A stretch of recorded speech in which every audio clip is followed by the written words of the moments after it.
마찬가지로 권성동이 이재명 대표와 무제한 토론을 수용을 했습니다.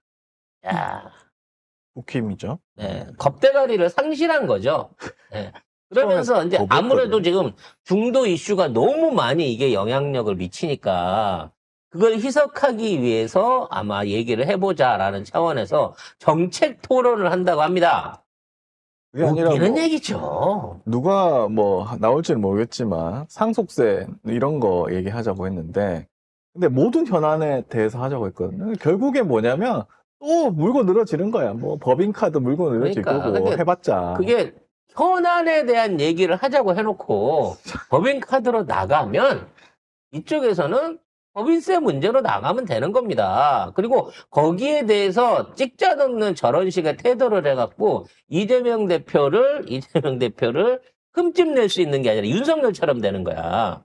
결국은 자기네 지지자들한테 광고를 막 하잖아. 제가 오늘 가서 이재명을 완전히 토론으로 눌러버리겠습니다. 그리고 나가갖고는 저 부인이 그거 저 5만 6천 원 쓴 거 어떡할 거야? 그 얘기할 때. 아니 그 얘기는 현안이 아니지 않습니까? 법인세 문제 어떻게 하실 겁니까? 세수 부족 어떻게 하실 겁니까? 소득세 완화 어떻게 하실 겁니까? 물어봤는데 그건 모르겠고 난 당신 5만 6천 원이 더 중요해. 이렇게 나가게 되면 지네층에 있는 사람들까지도 결국은 이 당은 답이 없구나라는 거를 보여주는 계기가 된다고. 니네들이 근데 그것 자체가 그 당을 지지하는 사람들한테는 아이고 우리 권성동이 잘한다 밀어붙여 그렇겠지. 하겠죠. 근데 그러겠지. 결국 그 토론이 미치는 영향력은 중도 그러니까 어느 쪽을 내가 아직 좀 보고라고 생각했던 사람들, 상식선에 있는 사람들 입장에서는 야 쟤들은 어떻게 일고의 가치가 없다라는 식으로 판단을 내리게끔 결국은 민주당이 중도 보수구나라는 인식을 확실하게 저는 심어줄 수 있을 거라고 지금 생각해요. 정치 인식에서 중도층이 전부 다 민주당 측으로 돌아서고 있는 이유가 뭡니까? 아니 계엄을 해갖고 내란을 일으켜놓고도 그걸 갖다 뻔뻔하게 말도 안 되는 거짓말로 몇 달째 그 거짓말을 국민한테 생중계를 하고 있잖아요. 그렇죠. 그러니까 그 실망감이 너무 커져 있는 거야. 그러니까 지금 극우들이 탄핵에 반대하는 집회를 전국을 옮겨다니면서 그 난리를 치고 있는데 그런 거에 전혀 쫄 필요가 없는 게 뭐냐면 상식적인 사람들은 중도라고 하는 사람들은 일단 그런데 가지도 않거니와 그 모습을 보면서 와 쟤들은 치가 떨린다라고 생각하는 게 너무 상식적인 거거든요. 윤석열이 개몽했다고 생각하는 놈들 20%는요. 죽었다 깨나도 그렇지. 안 바뀌어요. 안 바뀌어요. 그리고 그런 애들은 이제 선거에 져도 부정선거고 또 조작선거라고 또 우길 거예요. 그건 어쩔 수 없는 거야. 다만 이 땅 안에 상식적인 생각을 갖고 있는 또는 민주당에 대한 기대감을 갖고 있는 진보나 이쪽 진영에 있는 모든 사람들이 이제는 그만하고 제대로 된 나라, 정상적인 나라를 갖고 싶다라고 생각하고 있는 거고 그 숫자가 진보 진영 30%에 보수 진영 40%가 있는 거예요. 물론 이 40% 중에 뭐 100%가 다 진보 진영 쪽으로 또는 중도 보수 쪽으로 오지는 않겠지만 민주당이 지금 하고 있는 행보에 따라서 이 40% 중에 70% 이상은 민주당을 지지하고 민주당에 기대를 가지게 된다는 얘기야. 그동안 막연히가 됐던 진보에 대한 두려움, 이재명에 대한 오해, 그리고 민주당의 정책에 대한 오해들을 풀 수 있는 기회를 스스로 만들어내고 있는 거야. 하면 좋지. 그래서 얼마든지 나와라라고 얘기하고 싶은 거예요. 네. 왜? 토론에서 특히나 정책 토론으로 갖고 지금 이재명 대표하고 맞짱을 뜰 수 있는 저쪽에 사이즈 되는 정치인이 아무도 없어요. 대한민국이 없어요. 없지 않나? 대한민국이 없어요. 거의 없죠. 네, 아직까지는 없는 것 같습니다. 현재까지는. 트럼프는 될 것 같아요. 막말로 트럼프가 저쪽 편을 들어가지고 예를 들어서 나온다 그러면은 논리로 이길 수 있을 것 같아요. 안 되는 거예요. 자, 이런 이재명 대표는 노동계도 껴안게 나셨습니다. 왜냐하면 이제 그 반도체 관련해서 약간 그 탄력적인 근로시간 연장을 고려해 볼 수 있다라는 말고 저쪽 애들이 이재명이 뭐 이제 근로시간 연장하라 그랬다 그러면서 막 오해를 사게 하고 있으니까 원칙적인 면에서 노동시간 단축과 주 4일제는 분명히 우리가 추진하고 간다. 하지만 몇몇 업종에 대한 또는 탄력적으로 적용이 필요한 부분에 대해서만 그렇게 실용주의적인 정책을 하겠다라는 쪽을 민주노총을 방문해서 얘기를 했었다고 합니다. 네. 자, 이재명 대표가 어떤 의미에서는 사실 같은 그 사선에서 살아 돌아온 동지라고 할 수 있죠. 양경수 민주 그렇죠. 500인 중에 하나죠. 그러니까요. 네. 양경수 민주노총 14명 중에 예, 하나. 위원장도 만났고요. 김동명 한국노총 위원장도 만났습니다. 그러면서 노동시간 단축과 주 4일 근무 사회 실현을 약속했습니다. 최근 반도체 특별법 내 주 52시간 시간제 적용 제외 검토 논란으로 관계가 껄끄러워진 것에 대해서 회복을 하기 위해서라고 이야기를 했습니다. 주 4일제나 노동시간 단축이 강제적인 건 아닙니다. 예를 들어 회사가 필요로 하거나 또는 노사가 합의가 된다 그러면 얼마든지 시간 연장할 수 있어요. 저희 방송도 마찬가지 아니겠습니까? 제가 방송을 강제로 7일 내내 하루에 3시간씩 하자고 강요할 수도 없는 거지만 마찬가지로 내가 일을 안 하겠다는데 지들이 일하자고 난리쳐도 사주 측이 난 아니야 일 안 해도 괜찮아 라고 할 수 있는 뭐 요런 유연한 게 돼야지만 이 양쪽에서 서로 타협이 가능한 부분 아니겠어요? 그렇게 원칙적으로 말하면 유연한 것처럼 들리지만 실질적으로는 세오가 모든 노동 시간을 다 결정하잖아요. 뭐 방송도- 노동 시간을 결정해요. 방송도 너님이 끝내고 싶으면 끝내잖아요. 사실 나는 많이 더 하고 싶어. 하지만 두 분의 의견을 내가 참조하고 2시간 안 넘기잖아. 어쨌든 민주노총, 한국노총 다 방문해서 이제 이재명 대표가 최근 52시간 문제 이것도 뭐 우려하시는데 노동시간 단축하고 주 4일 근무 사회 나가야 되고 그러면서 그 새로운 주 52시간 예외 제도를 만들어 총 노동시간 늘리는 것은 아니다. 이거는 확답을 했습니다. 총 노동시간이 늘어나지 그래서 않습니다. 뭐 이런 부분 안에서 정책이 바뀌었네, 뭐 음. 우클릭을 했네 이런 식의 거는 진짜 그 세부적인 걸 보지 않은 상태에서 한 거고요.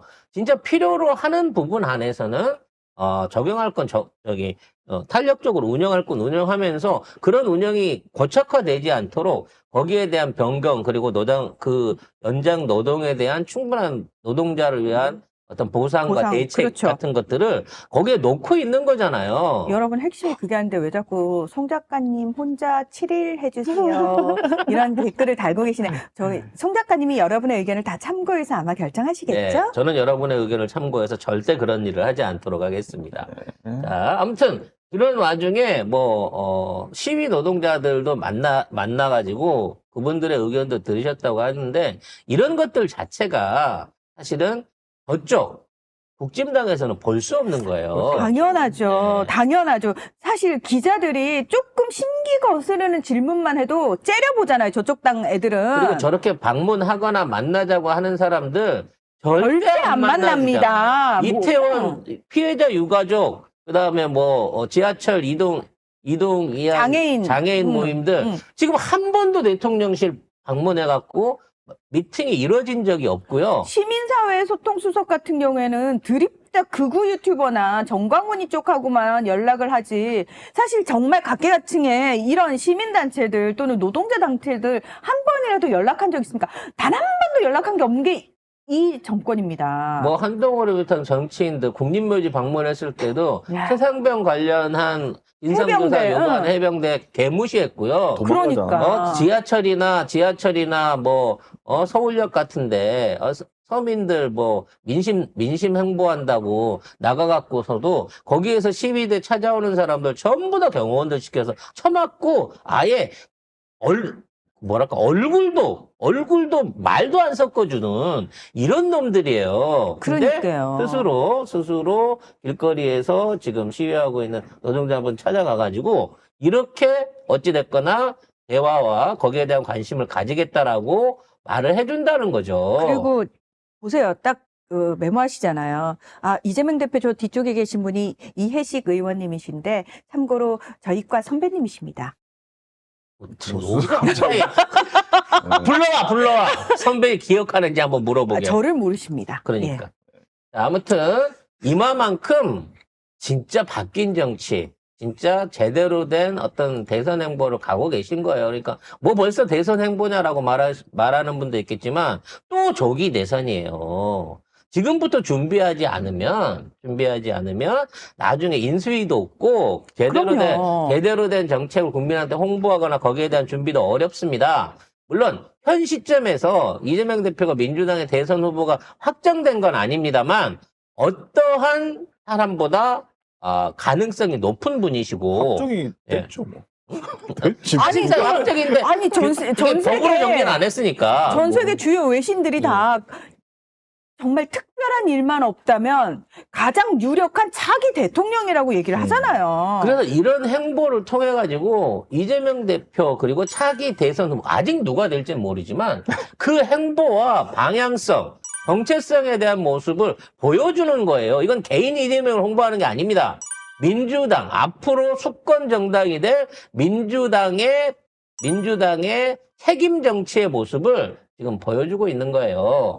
이런 상황에서 계속 상속세 문제에 뒤통수를 털린 국짐이 초부자 감세를 요구하고 있습니다. 그게 무슨 얘기냐면 최고 상속세 요금 비율이 최고가 50%까지 내게 돼 있거든요. 자, 이재명 대표님이 직접 페이스북에 쓰셨어요. 워낙 답답하고 저쪽에서 거짓말을 해대니까. 민주당은 과세표준 18억 원까지는 상속세를 면제를 합니다. 그런데 초부자 감세 본능 국민의힘은 최고 세율 50%를 40%로 내리자라고 얘기를 하는데, 자, 이 최고 세율 50%는 어디에 적용이 되냐면 과표 30억 이상에 적용이 된다는 거예요. 그러면 공제 한도 18억 원을 빼면 과세 표준 48억 이상, 시가로는 60억 원 이상만 혜택을 받는다는 겁니다. 다시 정리를 해드릴게요. 지금 민주당이 현행 상속세 공제 한도입니다. 공제 한도. 공제라는 건 뭐냐면 상속받을 재산이 있는데 일단 10억까지는 그동안 상속세를 안 냈어요. 이게 그 공제를 먼저 까고 시작을 합니다. 10억 이상의 자산일 경우에는 그 자산에 대한 게 12억짜리면 10억을 깠으니까 2억 상속세를 내는 거예요. 요걸 18억까지 올리겠다고 얘기를 하는 겁니다. 그 와중에 그 상속세도 이제 비중이 있단 말이에요. 그 상속 금액에 따라서 최고 세율 부분을 하려고 하면 과세 표준액보다 30억이 이상 되는, 즉 그렇죠. 18억으로 올리게 되면 48억 원. 48억짜리 요게 시가가 아니라 우리 흔히 하는 감정가인 거예요. 감정가. 네. 그러니까 예를 들면은 집으로 따지면 공시지가가 시중에 실제 거래 가격보다 훨씬 한 낮게 20%, 예, 30% 정도 낮게 낮으니까 되잖아요. 네. 과세 표준은 시가로 안 하고 공시지가로 하기 때문에 공시지가 48억짜리 시가 60억짜리 집을 상속받는 사람의 최고 세율을 50%까지 깐다는 거예요. 근데 잠깐만요. 우리가 만약에 집이 있다 그러면은 실제 거래 가격이 60억 원 이상이면 몇 명이나 그 60억 원 이상에 살고 있는 계산을 거지? 해드리겠습니다. 네. 2023년은 아직 정확하게 통계 안 나 있는 상황이고 2022년 기준이에요. 최고 세율을 50%, 그러니까 아까 얘기한 대로 지금 같으면 이제 30억 이상이겠죠? 네. 30억 이상에 해당이 돼가지고 50% 세율로 상속세를 낸 사람은 955명입니다. 우리 5천만이 넘는데 네. 그리고 이 사람들의 955명들의 평균 재산은 420억이었다고 합니다. 420억? 그러니까 5천만 명 중에 1,000명이 안 되는 거예요. 여기 최고 비율 구간에 올라가는 사람들을 와. 저 사람들을 깎아주자는 게 지금 권성동이 하는 얘기죠. 그 1,000명을 위한 정책을 하겠다는 거야? 그렇지. 1,000명을 위해서 10%를 더 깎아주지 않으면 대부분의 서민이 속해 있는 과세표준 구역이 10억인 거를 18억으로 올려주는데 합의를 못하겠다라고 얘기를 하고 있는 거예요. 잠깐만, 권성동도 그럼 그 1,000명 안에 들어가나 보다. 지가 딱 그 정도 되나 보지. 에헤. 아니면은 그 정도 되는 애들로부터 지원금을 많이 받나? 뭐 그럴 수도 후원금을? 있고. 그래서 지금 이 10억에 대한 기초공제안을 최초로 만든 게 민주당이에요. 그러니까 이렇게 올린 게 사실은 현실을 인정하자는 거예요. 부동산 근데, 가격이 워낙 많이 올랐으니까. 근데 10억의 기초 공제안이 만들어진 지가 28년 전입니다. 그때는 뭐 10억이면 엄청 큰 돈이었겠죠. 부자 아니에요, 부자? 어? 우리 송 작가님 90년대에 얼마 정도 재산을 가지고 계셨죠? 그때 이재용하고 어깨를 나란히 할 때. 그때는 한 150억. 그 당시 150억이면은. 그때 한 80년도 후반대. 와. 네. 그걸 다 들어먹은 사람이 야, 송 작가님. 몽땅 싸그리 다 들어먹었어. 네. 예. 아무튼, 그러기도 쉽지 않은데. 아무튼 그러한 기초 공제에 대한 이게 28년 됐으면 이제 물가 상승을 대비해서 그렇지. 올려줄 만한 때 됐잖아. 그렇습니다. 근데 이걸 바꾸겠다고 하는 데 대해서 그것도 서민이 혜택을 보는 데 대해서 딴지를 넣고 있으면서 그거에 대해서 문제를 계속 제기를 하고 있는 거예요. 야, 진짜 150억을 그래서 가지면 마음이 어때요? 이 방송을 150억을 가지고 있으면 마음이 어땠어요?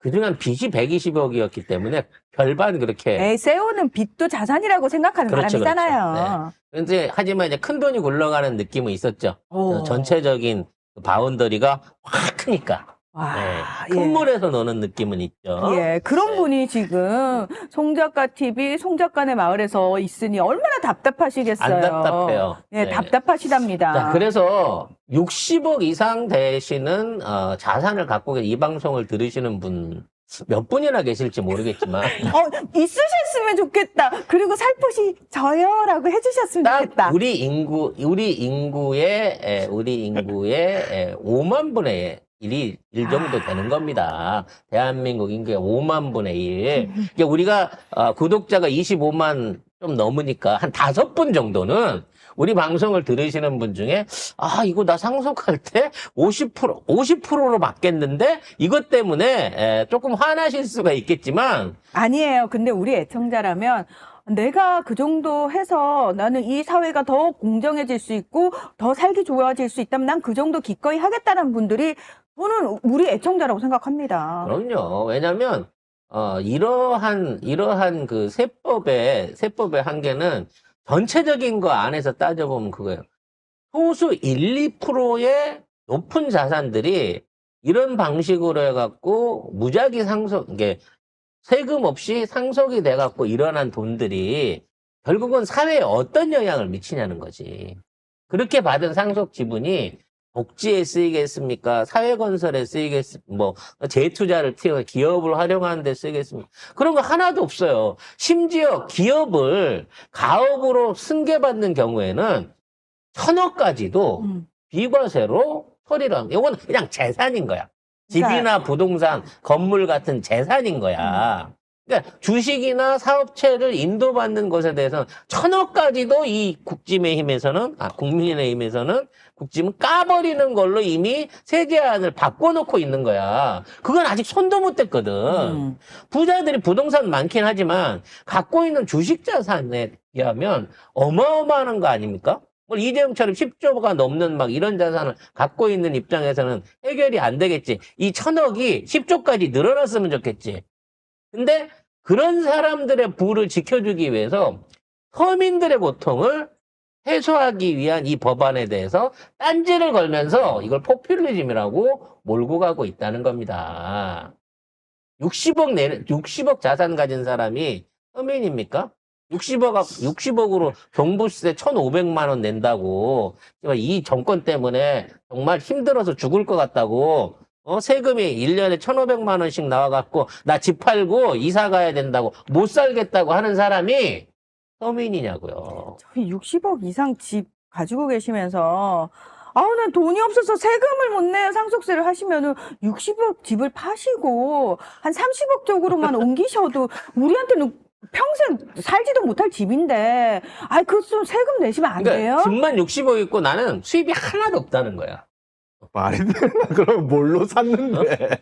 아니 잠깐만요. 그냥 올인을 해갖고 집에 60억을 하고 다른 자산이 수입이 하나도 없는 사람이 그게 말이 안 되는 게 일반 서민들도 예를 들면 내가 2억짜리 빌라에 살고 있는데 수입이 끊겼어. 그러면 서민들은 제일 먼저 뭐 생각하는 줄 아세요? 이걸 더 낮춰가지고 이걸 팔고 전세로 옮겨가지고 그 어떻게든 먹고 살아야 되나 이 생각을 하는데 왜 부자들은 저 60억 집 딸랑 하나 있어요.